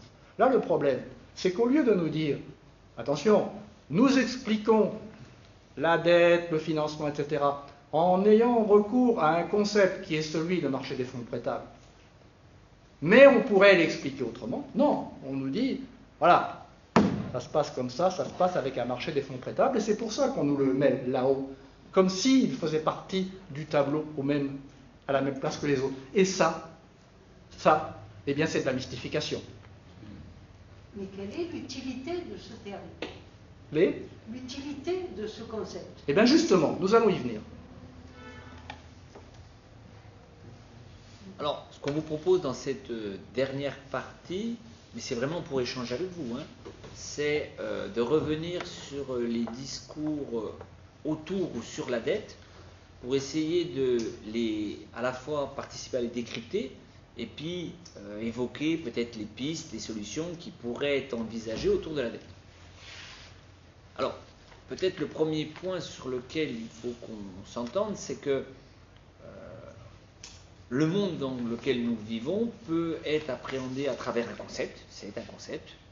On peut dire que c'est une forme sociale. Qu'est-ce que c'est qu'une forme sociale ? C'est un ensemble hiérarchisé de places, avec des places de l'excellent et plutôt des places de l'insignifiant. Et on peut s'interroger sur le fait que ces formes sociales, par définition, ont aussi une histoire, elles ont une naissance, et elles ont par définition une fin. Et on peut se poser cette première question de dire, est-ce qu'aujourd'hui la question de la dette doit être interprétée comme une limite à la forme sociale dans laquelle nous nous situons ? Est-ce que nous sommes un train du fait d'une dette trop importante, ce que certains nous disent, le risque serait en ayant une dette trop importante, est-ce que nous ne risquons pas de sortir du domaine de viabilité de notre forme sociale et donc de basculer dans une autre chose qui peut-être serait bien pire que ce que nous avons aujourd'hui. Donc une première manière qui peut être d'interroger les textes et les discours sur la dette, c'est de dire, voilà, est-ce que les auteurs pensent que la dette et le niveau de la dette aujourd'hui présentent un caractère de menace ou pas pour la forme sociale, en se rappelant que il y a déjà eu une histoire sur la dette. Mais il va nous en raconter une histoire sur la dette. On va mettre un nom sur cette forme sociale dans laquelle nous vivons maintenant, nous et nos ancêtres, depuis un peu plus de 200 ans, on va dire. Ça s'appelle le capitalisme. Je signale au passage que pendant des décennies, les économistes, et pas seulement les économistes barbus, parlaient du capitalisme sans rougir ou sans avoir peur d'être jetés dans les flammes de l'enfer. Il y a des auteurs de toutes sortes de positions théoriques qui parlaient de capitalisme. Et puis c'est devenu un gros mot depuis les années 80 à peu près. Et j'aurais une pensée émue pour un de nos anciens collègues de l'Académie d'Aix-Marseille qui a rédigé un dictionnaire de l'économie, Alain Béton, dans lequel on trouve une phrase que je me contente de vous résumer parce que je ne l'ai pas apprise par cœur, j'en suis désolé, mais qui disait à peu près dans sa version dans le dictionnaire il y a 10 ans, dans 15 ans, aujourd'hui, on évoque parfois le capitalisme, mais comme c'est connoté comme une formule marxiste, on préfère parler d'économie de marché. J'arrêterai là mon commentaire pour éviter de basculer dans du mauvais esprit. Et je vais donc appeler capitalisme ce qui est du capitalisme. Donc la forme sociale, elle existe depuis, on va dire, la fin du... Allez, on va dire le début du 19e pour ne pas pousser le bouchon trop loin en France.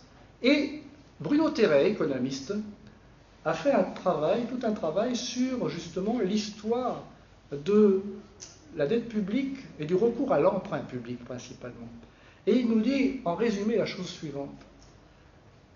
Le recours à l'emprunt public, en même temps qu'à l'impôt, se combine dans ce qu'il appelle un régime fisco-financier, et ce régime est stable pendant des décennies, grosso modo jusqu'à la Seconde Guerre mondiale. Il montre ce qu'il appelle la stabilité et l'autorégulation du régime fisco-financier. C'est-à-dire que, en fait, l'État pouvait recourir à l'emprunt de telle façon que cet emprunt créait une dette et donc un intérêt. Cet intérêt devenait une rente pour ceux qui avaient prêté. La rente était payée grâce à l'impôt, un impôt que de préférence à l'époque on faisait prélever sur d'autres que ceux qui palpaient la rente, hein, ça veut dire, comme s'il y avait besoin de le dire. Et cette combinaison d'un recours à l'emprunt en priorité et un recours à l'impôt pour payer les intérêts de l'emprunt, eh bien, ça a été la base du fonctionnement de l'État français à partir de 1815. Principalement, ça a pris vraiment son essor entre 1830 et 1848, l'époque Louis-Philipparde, et ça a tenu comme ça sous l'Empire, enfin le Second, sous la Troisième République, entre deux guerres, et en fait, on a eu un régime fisco-financier stable qui vient donc répondre à la question que posait Hervé. L'endettement public peut parfaitement, au lieu de parler de danger, d'un endettement potentiellement trop fort, cet endettement public-là a pu fonctionner sans mettre en péril la forme sociale en question. Nous avons pu vivre, nos ancêtres, avec ça. Et je dirais que ni nous, ni le capitalisme n'en sont morts. Et pour aller un tout petit peu plus loin que ce que dit Yves, on peut s'interroger si sur ce qu'on vit aujourd'hui n'a pas quelques ressemblances très fortes avec ce système simplement qui était en place au XIXe siècle. Et peut-être que l'après-guerre jusqu'à maintenant a été une forme un petit peu différente, et qu'on retournerait quand même vers quelque chose qu'on a déjà connu dans nos sociétés. Il Bruno Terret nous dit par exemple « L'économie fiscale de prélèvement et de distribution publique est à cette époque le champ d'accumulation du capital où le rapport risque-rentabilité est le plus favorable et où, par conséquent, se focalise une partie très importante de l'investissement bourgeois, notamment celui du capitalisme financier, et cela aux dépens évidemment du capitalisme industriel. » Voilà. Et en écho, dans un article de presse d'août 2019, il est question des réactions du ministère des Finances, Bercy, à la baisse des taux. Parce que la baisse des taux d'intérêt, pour certains, c'est l'occasion, au contraire, d'emprunter, d'augmenter la dette publique, puisqu'on emprunte sans avoir à payer d'intérêt. Et le journaliste écrit « Cette baisse des taux en dit long sur les investisseurs qui viennent se cacher dans la dette publique pour ne pas réaliser d'investissement de long terme. » Mais nous, justement dans cette perspective qui est d'utiliser des textes, c'est autrement dit de dire « Il y a dans l'ère du temps un discours construit qui dit ce qui convient et qui ne dit pas qu'il faut se cacher derrière la dette publique. Il dit, oui, la dette publique, ça nous intéresse. Nous, créanciers, bien sûr que ça nous intéresse. Même quand les taux d'intérêt sont bas, parce que de toute façon, tôt ou tard, ça va remonter, et puis de toute façon, on sait que c'est un placement intéressant. C'est l'attitude du rentier. C'est le retour du rentier. Et Stefano Palombarini, un économiste italien qui travaille en France, disait à propos de l'Italie des années 80-92, quand on s'intéresse au financement de l'État italien à cette époque-là, il ne faut pas parler des Italiens ou des individus. Il faut dire de quel groupe on parle. Parce que l'Italie, c'est le développement d'une classe de rentiers liée à la hausse de la dette publique. L'État se procure l'argent dont il a besoin, les bénéficiaires des dépenses publiques reçoivent leurs transferts, les contribuables ne sont pas taxés en proportion car l'État italien est taxé. Et au contraire, une partie d'entre eux, les rentiers, grâce à la détention de titres publics par ailleurs facilement liquidables, touchent en plus des intérêts considérables. Autrement dit, il y a aujourd'hui ce que nous appelons un texte du rentier. Alors, juste pour clarifier ce qu'on va dire ensuite sur la dette, ce qu'il faut bien comprendre, c'est la nature ou les effets de ce que produit la monnaie. La monnaie, elle propose quelque chose de très particulier, et la dette monétaire est quelque chose de très particulier parce qu'elle est comptabilisable. C'est ça sa nature spécifique, la dette monétaire. C'est qu'elle donne une valeur comptable à la dette. Les dettes de sang et autres n'ont pas de valeur comptable et autres. Elles ne se remboursent pas à l'euro près. La dette monétaire a cette particularité très singulière, c'est de donner un chiffre et une valeur, de sorte qu'elle peut être remboursée. Il est des dettes, je vous rappelle, il est des dettes qui ne sont pas remboursables, où le sens du remboursement n'a pas la même valeur.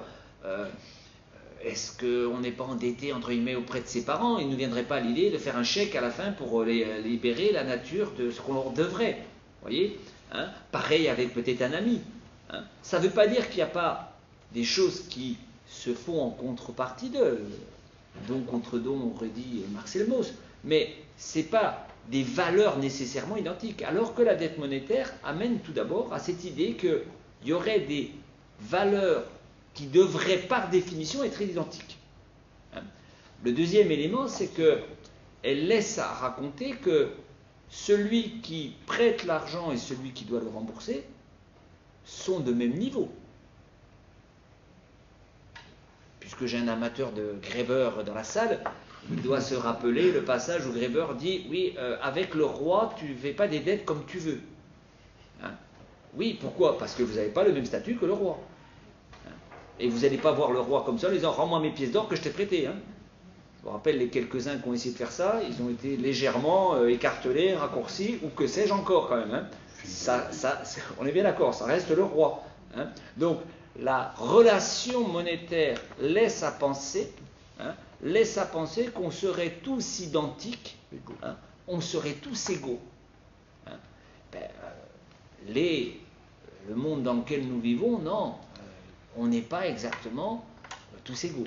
Et il y a donc des rapports sociaux, et donc quand on va parler de la dette, parce que il faut qu'on leur laisse quand même poser des questions, Yves. Oui. Et quand on va parler de la dette, de quoi on va parler? On va parler en réalité d'un rapport social. Évoquer la dette monétaire, c'est évoquer en réalité un rapport social. Qui prête à qui?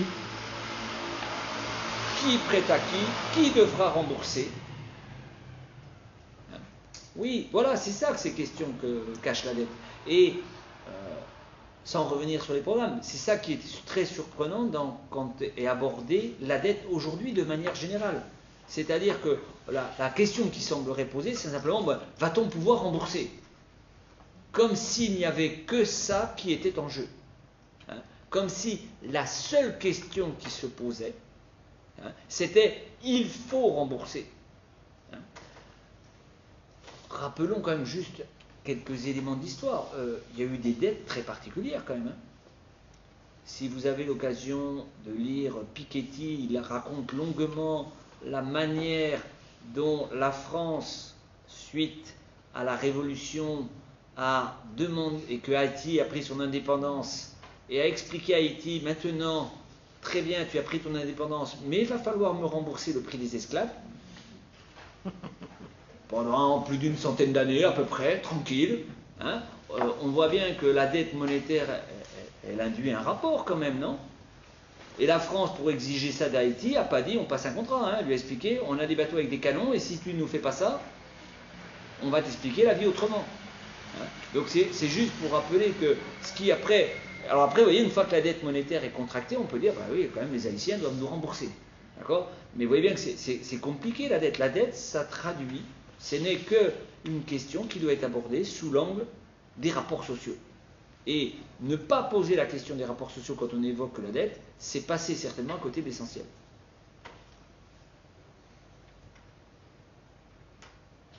Des questions? Des interrogations? Oui, vas-y. Ouais, j'ai plusieurs questions, mais sont toutes liées. La première, vous avez commencé à étudier les manuels à partir de quelle date, précisément?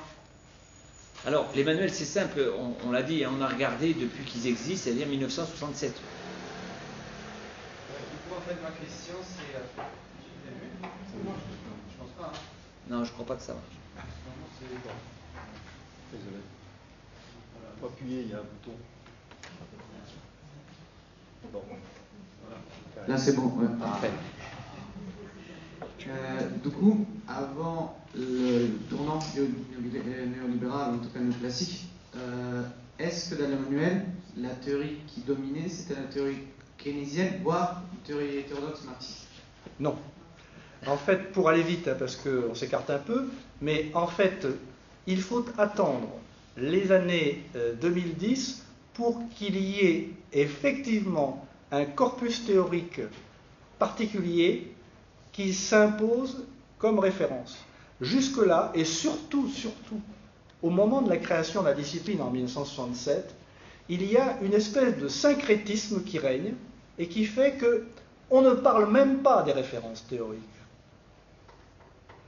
Il y a, la discipline qui est enseignée énonce un certain nombre d'observations, de raisonnements, qui sont ceux qui, à l'époque, sont considérés par la communauté, va-t-on dire, de ceux qui font les programmes, de celles et ceux qui font les programmes, comme les plus pertinents à l'époque. Il va de soi que là aussi, il y a une influence de l'ère du temps, etc. On ne va pas raconter des histoires. C'est une espèce de mélange à l'époque de fonctionnalisme, de références vaguement marxistes, je dirais vaguement marxistes, Il n'y a que les représentants du Conseil national du patronat français puis du MODEF pour avoir vu du marxisme dans les programmes de sciences économiques et sociales. Ça fait pitié. Non. Les régulationnistes ont, à une époque, une influence reconnue. Keynes, un peu, mais un peu. Tout ça, c'est mélangé, c'est le syncrétisme. Il commence à y avoir une référence explicite aux théories dans les années 1990. On va même introduire un enseignement spécifique, dit de spécialité, pour présenter les problématiques fondatrices de l'économie et de la sociologie. Mais voilà, il n'y a pas, pour l'essence, pour la plus longue durée de l'histoire de la discipline, il n'y a pas un corpus théorique particulier qui s'impose, sauf à attendre 2010 où enfin la lumière fut. Mais du coup, la deuxième question, c'est pourquoi cette hégémonie ou pourquoi ce monopole, tout d'un coup, des néoclassiques? Qu'est-ce qui s'est passé au sein des ministères, au sein du gouvernement, au sein des économistes? Parce que si vous dites qu'il y a un syncrétisme qui a été le cas depuis... Je vais répondre par une anecdote et après je serai un peu plus sérieux. À une époque où je partageais avec Alain Le Gardet, porteur du micro, la responsabilité d'être membre du groupe d'experts des programmes, à un moment donné, il avait été question d'introduire la notion de capital humain dans le programme de première ou terminale, je ne me rappelle plus. J'avais levé la main en disant, mais c'est une notion qui est contestée. Elle n'est pas du tout considérée comme faisant l'unanimité parmi l'ensemble des économistes. Il y a même des économistes qui disent que c'est un pseudo-concept. Oh, qu'est-ce qu'il dit? J'avais eu droit à des remarques pas tellement contentes, mais de fait, le capital humain est resté pendant quelque temps encore dans les archives. Aujourd'hui, évidemment, il n'y a plus de has-been pour dire des choses pareilles, donc un capital humain, cela va de soi. Même Yves, je peux te dire, c'est merveilleux. Si vous allez regarder aujourd'hui le budget de l'Union européenne, il y a une ligne spécifique, capital humain. Alors pourquoi aujourd'hui? Pourquoi le texte? Eh bien, si nous remontons à notre histoire de texte du rentier dont nous voulons dire qu'il a commencé son histoire sous Louis-Philippe, eh bien, le texte du rentier, c'est celui du néolibéralisme. Et le modèle théorique qui, en économie, est le plus à même de justifier les discours de ce texte, c'est le modèle néoclassique, le modèle standard. Revenons, pourquoi, m'avez-vous demandé tout à l'heure, madame, pourquoi donc nous raconter ces histoires d'effets d'éviction et de marché des fonds prêtables? Parce que c'est beau, madame, c'est beau. Ce marché, l'offre d'un côté, la demande de l'autre, et ces deux se rencontrent grâce à la seule magie de la variation du taux d'intérêt, madame. Vous n'avez pas à y faire intervenir quoi que ce soit d'autre. Et grâce à cela, eh bien, sur ce marché que nous appelons marché des fonds prêtables, mais dont nous voulons en fait faire la représentation idéale des marchés financiers, etc., eh bien, ce marché des fonds prêtables permet de concilier la liberté de chacun, qu'il soit prêteur ou emprunteur, l'égalité entre tous, comme l'a dit Hervé. Nous sommes tous égaux dans l'emprunt créancier, débiteur, peu importe. Nous sommes tous égaux et libres. Quoi demander de mieux qu'un monde qui nous est présenté comme un monde d'individus libres et égaux? Alors quand vous pensez l'État, oh mais l'État, oh, le pouvoir ça, oh, pire. Un marché politique, vont-ils nous dire. Non. L'État vient perturber ce bel agencement. Forcément, il perturbe, car ça marche tout seul, le marché. Et donc le problème, c'est comment donner aux élèves une image idéalisée du financement, et bien leur expliquant que le financement, il marche comme ça. Et bien évidemment, avec des contraintes. C'est que par exemple, ça peut avoir un effet d'éviction, parce que justement, il y a des gros maladroits qui viennent, l'État, flanquer leurs grosses pattes là-dedans. Et donc, comme eux sont susceptibles de provoquer un effet d'éviction, il faut faire en sorte qu'ils se servent le moins possible. Alors un peu, parce que c'est quand même ça qui fait marcher les créanciers, mais pas trop. Il faut tenir l'État en lisière, de façon à ce que, lorsqu'il emprunte, avec un impôt minimum, car, rappelez-vous, la campagne électorale a commencé, il faut baisser l'impôt. Eh bien, avec un impôt minimum, l'important c'est que l'on puisse rembourser. Donc, l'État, bon, à la rigueur, mais il ne faut pas qu'il emprunte trop, endettement trop fort, parce que s'il emprunte trop, eh bien, il ne pourra plus rembourser, et ça c'est pas bon, parce que nous on veut être remboursés. Et il faut qu'il puisse payer les intérêts qu'il doit aux créanciers grâce à un impôt, par ailleurs réduit au minimum. Elle n'est pas belle, David? Je peux vous demander, tout ça c'est par rapport aux 100 milliards, ou je ne sais plus combien, 150 milliards donnés à l'économie.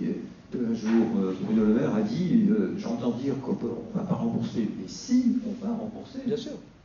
Mais vous pensez que, vu l'échelle de la dette, on va pouvoir, avec un impôt pas trop fort, calculer pour rembourser? Est-ce que ça va être compatible? Est-ce qu'on n'est pas dans la rupture de l'ordre social, là? Est-ce qu'on ne va pas vers ça?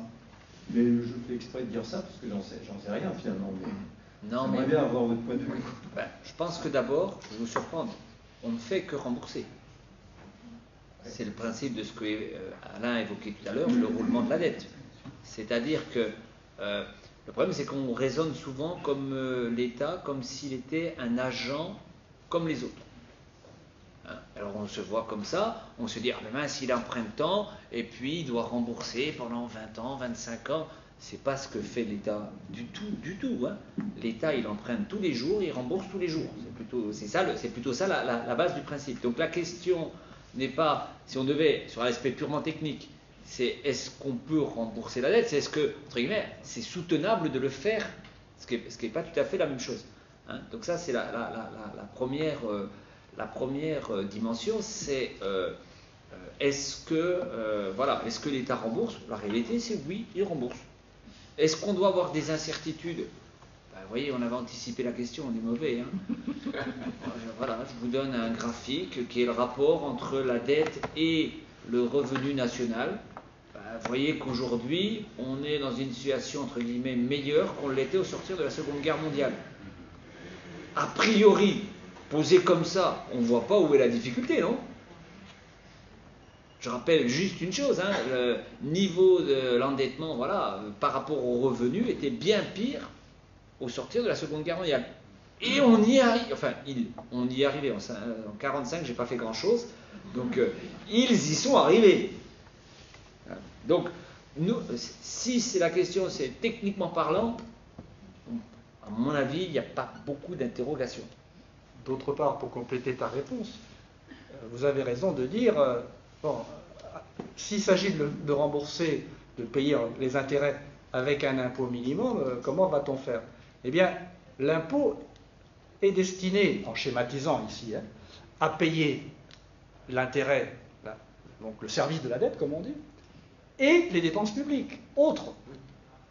C'est ça. S'il n'y a pas assez d'impôts pour payer et les intérêts et les autres dépenses publiques, que croyez-vous qu'il adviendra? Oui. Justement, je peux prendre la balle au bond si c'est possible pour revenir que dit le discours dominant sur la dette de notre monde. Ce que vous avez développé jusqu'à présent de façon assez complète, c'est que en fait le discours dominant tente de dissimuler le rapport social, qu'il s'adresse, on parle de dette aux Français, que les enfants doivent rembourser, donc on sait qu'on pose le problème générationnel alors qu'il se pose de façon sociale, et donc ça veut dire que si on nous la présente de façon anxiogène et très négative, eh bien, elle est instrumentalisée, cette dette, pour justifier précisément des politiques d'austérité. Autrement dit, effectivement, ce qui va se passer, c'est que, effectivement, enfin, pas effectivement, justement, théoriquement, ou d'après effectivement ce discours-là, il faudrait rembourser, et donc en diminuant les services publics. Mais je crois que ce qui est aussi intéressant, c'est ce que le discours ne dit pas, c'est-à-dire, parlons des silences à propos de la dette. Et le silence à propos de la dette, c'est que souvent, on oublie de dire qui est gagnant et qui est perdant. Parce qu'évidemment, il y a des gagnants à l'endettement. Et sur un plan privé, notamment, je pense aux salariés, n'oublions pas que pour les salaires très très bas, quand l'exploitation est arrivée à son terme et qu'on ne peut pas aller plus loin, et que pour éviter l'augmentation des salaires, on va effectivement proposer l'endettement aux salariés les plus faibles. Et là, la dette, effectivement, est miraculeuse et elle peut justement enrichir les prêteurs et appauvrir les autres. Les silences, c'est aussi la dette climatique, par exemple, puisqu'on parle de dette. Là, on nous parle rarement, effectivement, de la dette climatique. Et enfin, notre silence, je crois, c'est, vous l'avez effleuré, c'est l'origine de la dette. Et l'origine de la dette, en particulier celle-là, on sait bien qu'il y a eu des dépenses qui ont augmenté, mais ne pas oublier aussi que les recettes ont baissé. Et si les recettes ont baissé, c'est notamment avec la baisse des impôts et notamment des catégories supérieures. Là, on peut parler d'un effet jackpot, c'est-à-dire que pour les catégories supérieures, non seulement elles ont encaissé la baisse des impôts, mais en plus, eh bien, avec l'argent économisé, elles vont prêter et gagner de l'argent là-dessus. Oui, c'est ce que disait Bruno Terray, que je citais tout à l'heure, qui disait que déjà à l'époque donc de Louis-Philippe, le discours était clair. Il faut donc que l'État emprunte juste assez pour créer une rente aux créanciers. Cette rente sera payée grâce à l'impôt, un impôt de préférence payé par d'autres que ceux qui ont prêté. Et c'est ce que raconte Palombarini aussi pour l'Italie.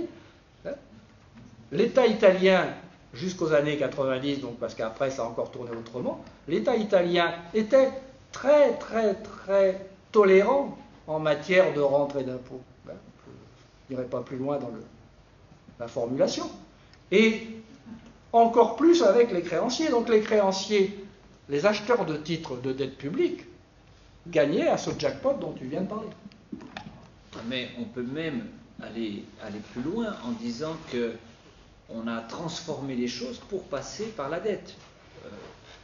Tu as évoqué la baisse des impôts, mais je rappelle, on a fait une autre baisse, les cotisations sociales, qui a conduit à la création de la CADES, où maintenant, pour financer la sécurité sociale, on passe par des emprunts faits sur les marchés financiers. C'est-à-dire la transformation du modèle de financement de l'État, c'est pas fait simplement sur l'aspect budget de l'État, et c'est fait aussi sur les organismes de protection sociale. Oui, je voudrais prolonger l'intervention qui a été faite, et donc par une question très simple, très courte. Donc d'accord pour dire que la dette c'est un rapport social, mais comment amener la contradiction et comment combattre cette doxa néolibérale? Question à 2500 milliards d'euros. Absolument, c'est pour ça que je la pose. C'est la pensée unique. Je vais donner un élément de réponse et puis Hervé, tu prendras le relais. À partir du moment où nous pensons la dette comme un rapport social dans une société de classe, je ne pense pas qu'il y ait de conflit sur la dette qui échappe à un conflit de classe. Alors, ça ne veut pas dire que ce conflit de classe, c'est le conflit entre n'importe quelle classe ou fraction de classe. Ce qu'explique Bruno Terray, par exemple, c'est qu'au XIXe siècle, le conflit s'est passé entre les rentiers et les premiers représentants du capitalisme industriel au milieu du XIXe. C'est-à-dire entre deux fractions de classe du capital. je ne sais pas demain où peut éclater ce conflit.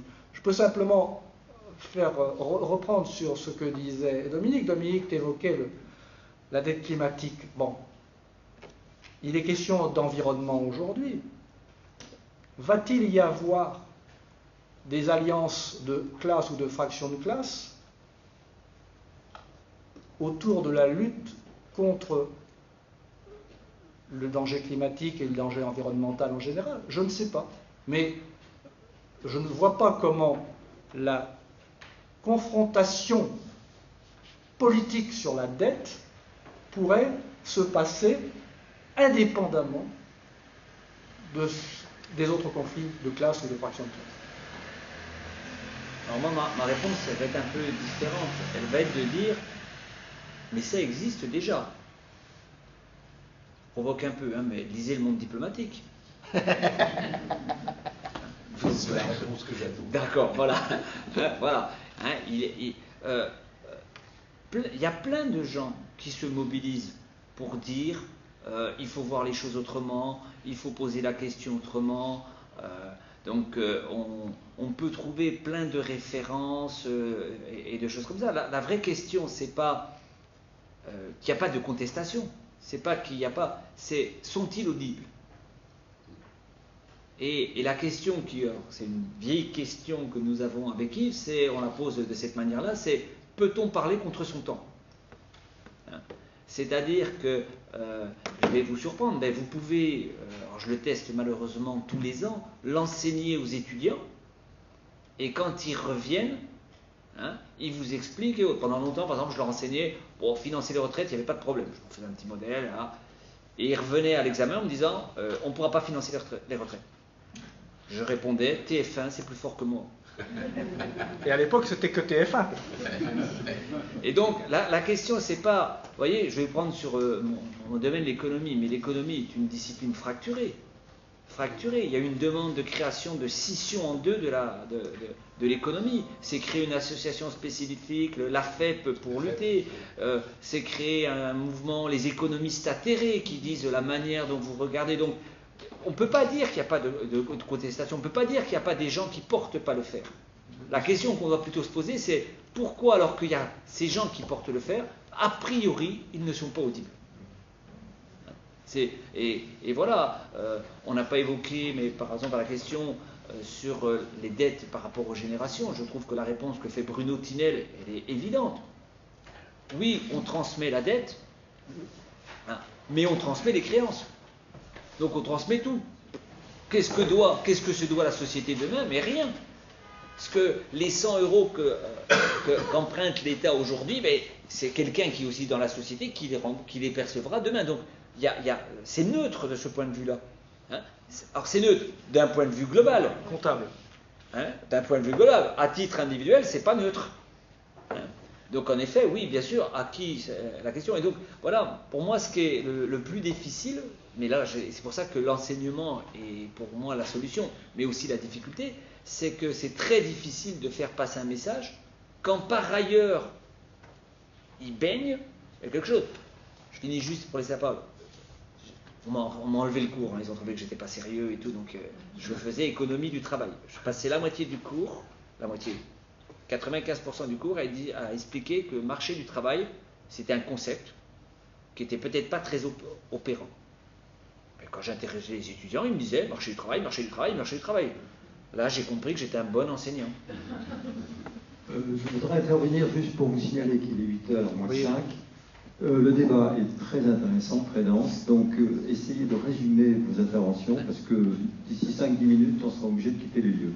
Très brièvement. Merci.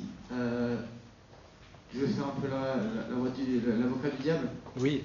Si, pour une raison très particulière, la France tout d'un coup refuse les théories classiques, on tourne en arrière et prend d'autres théories monétaristes. Comme vous avez dit, l'économie est aussi politique. Le moment que, moi, c'est cette crainte-là, et c'est quelque chose que je vous demandais, le moment que la France sort des théories classiques, le marché reprend, je pense, vous me dites que vous en pensez, politiquement, en attaquant la France. Point d'interrogation. raison. Moi, c'est cette crainte-là, c'est-à-dire que le marché financier aujourd'hui existe. Comment faire une économie non néoclassique avec les marchés financiers aujourd'hui? Est-ce qu'il faut la faire avec les marchés financiers? Faut-il la faire avec les marchés financiers? Peut-être on va prendre l'autre question, puis on va répondre pour les dernière question là-bas à droite, là, s'il vous plaît. Et ensuite une conclusion peut-être. Merci. Quand j'emprunte un livre à la bibliothèque, et un livre de 100 pages, quelques jours après, je rends le livre de 100 pages, mais je n'ai pas 2 pages de plus à rendre au titre de 2% d'intérêt. Alors peut-être que je peux négocier seulement 1% et rendre une seule page, ce qui fait une demi-feuille, mais peut-être que la bibliothèque dira qu'il faut la couper selon la tranche. Enfin bon, pourquoi l'argent, il y a des intérêts et c'est différent? Alors, je vais essayer de répondre aux deux. D'abord, je pense qu'il faut faire attention, quand on parle de la théorie néoclassique, on est bien sur l'aspect théorique. Je ne dirais pas que l'économie française est une économie néoclassique. Je ne la qualifierai pas comme ça. La théorie néoclassique, c'est une manière d'appréhender le fonctionnement des sociétés, de porter un regard sur les sociétés en utilisant à la fois une méthode particulière, l'individualisme méthodologique, en reposant sur des hypothèses que sont la nature des comportements et qu'est-ce que poursuivent les ménages et les entreprises d'un côté, et une conception très singulière de la nature des rapports sociaux, des rapports totalement entre égaux, qui passeraient par un marché où chacun négocierait, et puis personne n'aurait le pouvoir de faire le marché, puisqu'on serait des milliers sur le marché, ainsi de suite. Donc on ne peut pas dire que l'économie française est une économie néoclassique. Par contre, que les politiques, notamment parce que aussi leur formation antérieure est de mobiliser ces outils-là et donc d'avoir ce biais qu'ils auraient autrement s'ils mobilisaient notre théorie, il ne faut pas se tromper. Mais voilà, c'est plutôt sur ça. Alors, sur la question de l'intérêt, je pense qu'on y avait d'une certaine manière répondu. C'est toute la fiction qu'il y a de croire que quand quelqu'un me prête de l'argent, notamment quand c'est une banque ou autre, on serait égaux. On n'est pas égaux puisque justement, il peut me demander de lui rembourser plus que. Ceci dit, peut-être que quand vous avez lu le livre, vous rendez plus qu'à la bibliothèque, je ne sais pas. Non, je veux dire par là, le fait d'avoir lu le livre, si par exemple je sais comment ça marche à l'université de Perpignan, si vous allez emprunter les livres, comme les bibliothèques universitaires ne sont pas des bibliothèques de conservation, ils vont regarder le nombre de fois où le livre a été emprunté, et en l'ayant emprunté et rendu, vous éviterez qu'il passe au pilon. Et juste un mot quand même pour finir sur votre question. La question que j'ai posée, je la repose. Doit-on, en tant qu'État, emprunter sur les marchés financiers? Ça ne s'est pas toujours fait. Ça n'a commencé à se faire en France qu'à partir des années 1980. Alors certes, selon la vie que l'on a et selon le jour où elle a commencé, ça peut représenter différentes choses. Mais il n'y a pas que les marchés financiers dans le financement de l'économie. Et donc, les agences de notation font la loi et sont les gardiennes de l'ordre des marchés financiers du moment qu'il y a des marchés financiers. Bien. Votre conclusion? Auparavant, vous relancez notre question. Il existait des obligations. Moi, en particulier, je pouvais prendre des obligations de l'État, prêter mon argent à l'État avec un taux fixe. Cet argent servait à investir dans des politiques publiques d'infrastructures. Des bons du Trésor, vous voulez dire peut-être plutôt? Pourquoi ne pas revenir en arrière? Alors, on ne sait pas s'il s'agit de revenir en arrière. Il s'agit simplement pour nous de dire les marchés financiers, c'est une création historique. Elle n'a même certainement pas vocation à être éternelle. C'est tout ce que je peux dire. Voilà. Bien. Je ne sais pas si on peut apporter un mot de conclusion. Moi, ce que je voudrais dire, c'est le rythme, la façon d'aborder tous les deux, plaisante, sympathique, sur des sujets complexes. On a compris des choses, moi j'ai compris des choses, mais pas tout. Je n'ai pas tout appréhendé, mais c'était au moins suffisamment ouvert et souple pour que il y a un débat qui s'instaure, des choses qui ont été très importantes. Enfin, pour moi, je suis ravi. Je trouve que voilà, c'était très bien. Merci beaucoup d'être venu. Merci à vous de votre participation.